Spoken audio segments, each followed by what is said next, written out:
तर एका जणाने मला प्रश्न केलेला आहे की गळ्यात माळ असून दुसऱ्याला नॉनव्हेज करून देणं योग्य आहे का नाही. बघा, बऱ्याच वेळा आपल्या माता भगिनी लोक गळ्यात माळ घालतात. त्या स्वभावतः भगवंताकडे त्यांचं इन्क्लिनेशन असतं, त्यांचा झुकाव असतो, कारण त्या भावना प्रधान आहेत. आणि मग असं पण सांगितलं जातं की पती नॉनव्हेज खातो, आता मग ते बनवून द्यावं लागणार ना.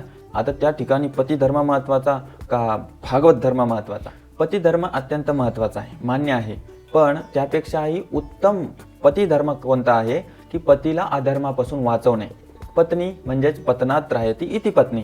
जर पती नॉनव्हेज खाऊन नरकात जात असेल तर त्या पत्नीने प्रेमाने, काय म्हटलं मी, भांडण करून नव्हे, प्रेमाने पतीला समजावून सांगितलं पाहिजे की हे पतिदेव, हे योग्य नाही आहे, प्रयत्न करा, तुम्हाला याला सोडावं लागेल. उत्तम सात्विक आध्यात्मिक जीवन जर आपण जगलो तर किती चांगलं राहील ना. मग या दृष्टीने तुम्ही समजून सांगायला पाहिजे. माळ घालून तर कदापि नॉनव्हेज बनवलं नाही पाहिजे. तर या ठिकाणी काही पती ऐकत नसतात, ते आपला पुरुषाचा स्वभाव दाखवतात. तर बघा, तुम्ही त्यांना रिक्वेस्ट करू शकता की तुम्ही बाहेर खा, पण माळ घालून नॉनव्हेज बनवणं अयोग्य आहे का?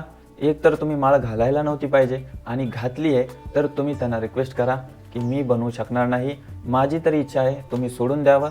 तुम्हाला शक्ती ताकद देण्यासाठी पाहिजे तसे पदार्थ मी प्रेमाने बनवून तुम्हाला खाऊ घालीन. असं नाही की फक्त मांसाहार केल्याने शक्ती येते. तर अशा रीतीने तुम्ही समजून घ्या, माळ घालून बनवणं योग्य नाही आहे. खरं तर स्पर्श करणं देखील अयोग्य आहे. आता आपला स्वतःचा निर्णय.